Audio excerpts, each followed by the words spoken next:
G'day. This is Charlie, and I'm coming to you with your daily dose of business inspiration. Topic number 208. It's not the art of delegation, as I have written here. I have a new topic number for it. New topic headline: Mastering Delegation, Boosting Productivity and Growth. I'm not sure you'll be able to master delegation 100% through what I'm sharing with you here, but it's going to get you a lot closer than it would be if we don't share this information. So delegation is important to small businesses, businesses in general, people in general, because it helps you improve efficiency and productivity. It empowers your team by trusting them with important tasks. And finally, it's going to allow you to scale and grow your business so much more than if you were just relying on yourself.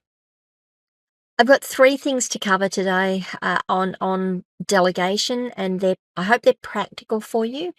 They're tactics, I guess, uh, principles and tactics on how you can empower your own delegation. First one is making sure you define clear outcomes. You need to, when you're giving someone something to do, make sure they understand what the outcome of the job is, not just the task. I've got an example here, but I think of a joke. Well, not a joke. It was a parable, a fable. I don't know, some anecdote that I was given. And there are men that are blindfolded, and they're taken up to an elephant. And they're asked to put their hands on it and tell the people what they think they're doing, what they think they have there. And they get all sorts of things. The guy who's got the trunk says, "I have a snake." The guy who's got the side of the wall says, "I think," the side of the elephant, "I think I have a wall here." The person who's got the legs says, "Oh, I've got a tree trunk." So none of them, because they're blindfolded, they can't tell you what it is they're looking at. This is the same with your staff. If you don't tell them what it is you want them to do, or what the overall outcome of what it is you want them to do, staff, team members, they're not going to understand it, and they're likely not going to perform as well. So clearly define the desired outcome of what you want your team member to do. Words you can use to do that is, "I need you to." The goal here is to achieve. By the end of this task, we should have. So the example I'm going to give you, or the scenario I'm going to give you, is we have a team member named Alex, and we need them to handle a client presentation for us. One of the ways of delegating this to Alex to ensure or to help the success of all of this is to say something along the lines of, "Hey, Alex, I need you to prepare a presentation for our upcoming client meeting. The goal is to showcase our new product features and how they benefit the client. By the end of it, we really want the client to be excited about the new features, and we also want them to understand how they can leverage them for their own benefit. Let's review the draft of this by Thursday." So you've told Alex what you want, what the outcome of this presentation is to be, and that's for the client to be really excited about the features of the new features in the product base and how they can use them. The other thing you've done there is you've given him or her, Alex might be either, a deadline in which to get it done. Really, really important. It's no use just saying, "Go and do it." You do need to give them a deadline as well, or a review time, so that they know what they're working to. The second thing to do is make sure you're matching the right person to the right task, or the task to the right person. It's no use delegating a task to someone that doesn't have the knowledge, the skill, the strength, the strength, not physical strength, but the strength within that topic to actually do it. So you need to make sure you're delegating to the right team member. For example, if Jane excels in data analysis, we would assign Jane work based on creating performance reports or analysing the latest sales data rather than just saying to Jane, go and answer the phone, because that's not her strength. So it's words you can use when you are when you're doing the matching is given your expertise in. I think you'll excel at this task because this task aligns well with your strengths in. So we're telling our team member that we're giving them this task because we have faith that they can do this, that they've got the training to do it. The one example I can give you is, let's say we need someone to define a social media strategy for a new campaign. We can say to that person, given your expertise in digital marketing, I think you'll excel at developing the social media strategy for our upcoming campaign.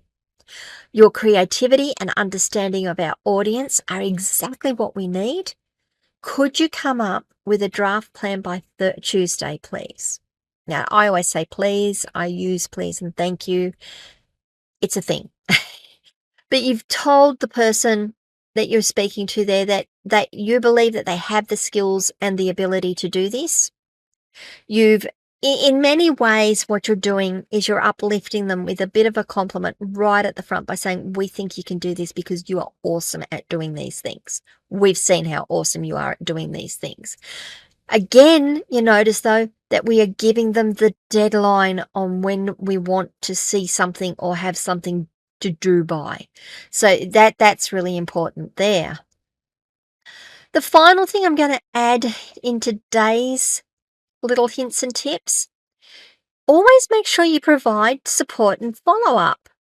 It is not just enough to drop a task on someone and say, hey, go and do this, and use all the right words and give them the deadlines, and then wait to the deadline to see if this is all going to go to plan. If it doesn't, that's on you because you haven't followed up. You do need to provide support, though, because sometimes you will be handing off tasks and they will be new to people, that the work you want them to do will be new. There will be questions that come back because if you're like me, I see things and I go, yep, that's all the information you need. And then someone comes back and says, well, what about this? I'm like, oh yeah, you needed that piece of information. And that's stuck in here. So sometimes I need people to come back and question me so they can pull that information out of my head, because I don't know I know that, and that what I know is important. A whole thing right there. But provide support and feedback. So instead of just handing off a task to someone and saying, see you on the deadline, you can add in a little bit. Let's touch base on Wednesday to see how things are going and if you need any help. Other words you can use around that is, I'm here to support you with.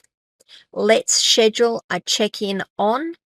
If you encounter any issues, don't hesitate to. I use this a lot with my team members, and even down to, let me know if you need a hand.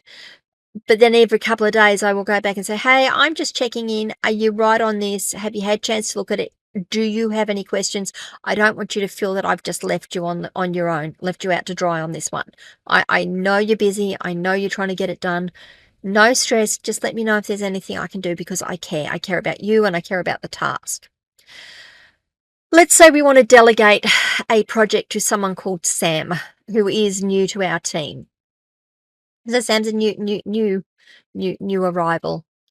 Hey, Sam, I need you to handle the market research for our new product launch. Let's schedule a check-in on Wednesday to see how things are progressing and to address any questions you might have. Remember, I'm here to support you, so don't hesitate to reach out if you run into any issues. Love it. Now, it doesn't have to be quite so formal, and I have really formalized it down, and I've slowed down my delivery so that I'm not tripping over my words. But I would use similar things. Hey, Gail, would you mind going through my email and finding all of the contacts I've had from this person, tagging them as something. Let me know what you've tagged them as so that I can go through and review them. While you're going through, I have a particular interest in emails that have this topic or this subject going on in them. Let's touch base tomorrow and see whether you've got the space to do it, whether there's any issues, if you've got any questions. And don't look, honestly, if you've got any issues at all, just ping me. Hit me on Discord, give me a phone call, let me know, and I will be there to help you. That's how I handle it. So let's go through what we've spoken about today and why it's important. We need to define clear outcomes. We need to match the task to the right person, and we need to provide support and feedback. Follow up, not feedback. Feedback's important too, but follow up. Those three things, if you can break your delegation down into those three things to start with, you're going to be a long way along the path to success. Alrighty, I'm just making sure I've covered all my notes and I don't have anything more I want to add. I'd love your feedback. I'd love to know what you think. I'd love to know what works with delegation, what doesn't work with delegation. Do you think you're good at it? Is this something that you've got a real problem with? And gee, it's you struggle because every time you give something out, it doesn't get done, or it gets done wrongly, or you're always explaining yourself, or you just find that you have to go back and do it anyway because it's not done right. I'll admit to that one as a young woman. Yep, no, I'll just do this because I know I can get it done better. Yeah, real problem. That's on me, not on my people. All right, let me know. Drop some comments down below. You can come and join me on Locals, askcharlyleetham.locals.com. We can have a conversation there. Please remember to like this video, subscribe to my channel, ring the notification bell so you find out when I drop more content. If you can leave a review wherever you are watching or listening to it, I would appreciate that immensely. And maybe share this content with someone else today. That would be very much appreciated. You'd have much gratitude from me for that one. I will see you all tomorrow for topic number 209, and we're going to be talking about feedback in growth. Don't know what the topic will be called, but that's the general gist of it. See you all tomorrow, guys. Bye.